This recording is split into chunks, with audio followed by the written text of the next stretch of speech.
Siya po'y nakilala sa kanyang mga hits na Pagmulat, Angel in You, Lay Low, at mga My Kind of Christmas. From pop to indie rock ang genre ng ating performer of the day. At syempre, yan ay walang iba kundi ang singer-songwriter na si Nudge Zablan. Good morning, Nudge, and welcome back dito Nudge, sa good morning. Rise and Shine Pilipinas. Yes, once again, good morning mga ka-RSP, and thanks for welcoming me back. And it's so nice to be here. Okay. Early morning show. Sarap. Alright, Nudge, bago ang lahat, nabalitaan namin na active ka daw sa pag-participate sa mga relief operations, lalo-lalo na ngayon. Nakaranas tayo ng mga pagbaha, ng mga bagyo. That is very true. Mari mo bang kwento to? That is very true. Actually, since I got married with my wife, naging endeavor na namin yung mag-serve, magbigay ng mga Give outreach back. programs to give back all the blessings that we have been receiving. So, ganun yung ginagawa actually every year. Tapos, naging kasagsagan lang po nung ayun nga, nagkaroon tayo ng mga maraming bagyo, nagkaroon tayo ng mga maraming epidemya, yan. So, we believe na kami ng aking misis, we believe na we deserve the right na para to give back all the blessings that we have been receiving. Very nice, no? So, sunod pong give bagyo, back. taga-Kainta po ako, lagi kami binabaha. Sakto sir, taga-Antipolo po ako. yan. Malapit lang. Lagi kasi siyang natatrap doon. So, punta mo na sa subdivision niya doon. Pero shout out of course sa iyong wife na Yes. very supportive, no? Kahit anong endeavor mo, mapamusik ka, and then yung mga goodwill ninyo, supportado siya sa iyo. Of course, ayan. Yes, and when it comes to music, ito, kaka-release mo lang ng iyong song na Akay. Yes. What's the story behind it? Ano yung inspirasyon mo para mabuo itong kanta na to? Actually, yung Akay is a romanticized song asking forgiveness in a rock melody. So, yun lang. Marami kasi akong binalik nung ginawa ko yung Akay. Binalik ko yung pagiging somehow rockista ko. Because I started off as a band actually. Tapos medyo hard rock yung datingan ng tugtugan namin. When I went solo, medyo naglaylo po ako. Tapos, dinig out ko yung mga medyo emotional songs ko. And it so happened na itong Akay na to is isa sa mga nagawa ko recently na babagay dun sa tema ng pagiging solo artist ko. And just to say, tumema tayo sa pagiging hugutero natin mga Pilipino. Okay. Pero maaari mo ba, ano ibig sabihin ng Akay? Kasi ang alam kong Akay, yung pag-akay. Yes. Yun, literal. Tapos biglang it's about forgiveness pala, no? Yes, What's the oo, connection? It's also based on the lyrics kasi parang akayin mo ako pabalik sa iyong puso. Ibalik ang araw at sandali ang sayang dinulot mo.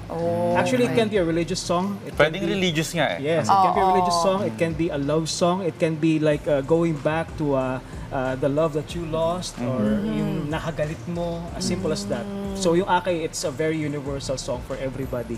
At nabanggit mo rin, no, yung you dig up yung sa emotions, yung mga past experiences mo. I wanna know, being a singer, paano ba yung creative process pag nagsusulat ka? Like, habang nagsusulat ka ba, nagiging emotional ka rin ba? Pasintabi sa kanya, misis, iniisip mo ba yung mga ex mo nun? Hindi mo Talagang ba- nilabas mo yan. Hindi na ba? Hindi naman, ayan, dahil kaharap ko si Mrs. ngayon. Hindi, joke lang.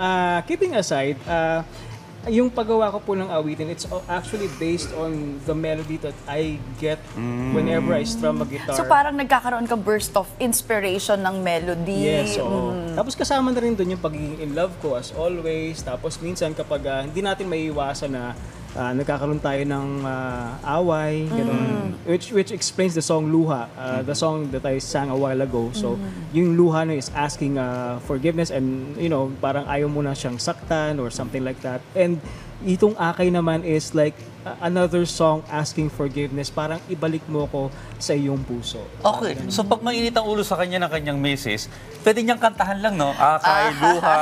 Yes, meron pang sabihin. May sagot ka na, no? Meron na. Pero I wanna say, syempre sa isang relasyon, normal din talaga na magkakaroon kayo ng That's true. pag-aaway, ng mga misunderstanding. Totoo yan. Pero laging importante, no, yung decision nyo na gusto nyong ayusin. Yes. Yung relationship. Yes. Stand up for the relation, stand up for love. Yes. After itong pag-release mo ng song na Akay, luha, Anong next para kay Naj Sablan? I'll be coming up with more songs in the future. More English songs. Nire-request kasi sa akin yun ng mga kasama kong artists din, saka yung mga following ko. Ayan, so I'll be coming up with a few more songs. Hopefully, by the end of this year and siguro first part of next year. Pwede bang kwento ni Meiji sa'yo yung story ng love life niya? Mamaya, magawa mo makapag-compose ka ng Pero kanta may tungkol doon, royalty yun ha, kasi napakaganda ng story ng love life ko. So, sige. pero at bako yan, meron ka bang upcoming events or gigs sa gusto mong imbitahan yung mga ka-RSP Okay, natin? wala pang definite but this coming October, I'll be part of Music Cafe.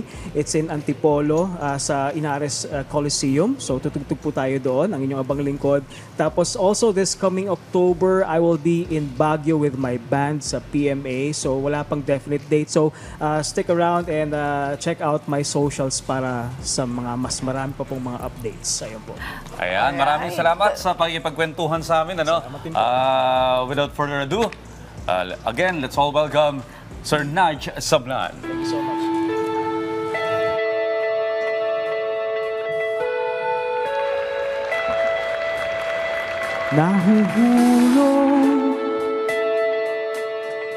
Nahuhulog ng muli, bumabalik at nagbabaka sakali na ako ay tanggapin ang huling maging alipin. Ang lahat ay gagawin upang bumalik ang dating lambing. Pagkain mo ako, pabalik sa iyong puso. Ibalik ang araw at sandali, ang sayang dinulot mo, di nalilisan. Ako iyong iyo,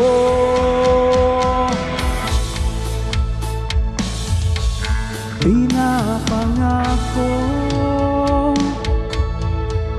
at di mapapago ang lahat ng kagustuhay gagawin. Pinabawi ang sakit ng mga salitang pinamutawi ng dati kong katauhan na walang magawang mabuti. Ragayin mo ako, pabalik sa iyong puso. Ibalik ang araw at sandali, ang sayang dinulot mo, di nalilisan. Ako iyong iyo,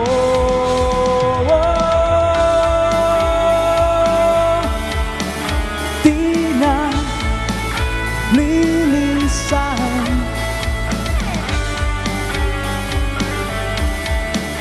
Di na uulihin. Wagahin mo ako, pabalik sa iyong puso. Ibalik ang araw at sandali, ang sayang dinulot mo. Ragahin mo ako, pabalik sa iyong puso. Ibalik ang araw at sandali, ang sayang dinulot mo.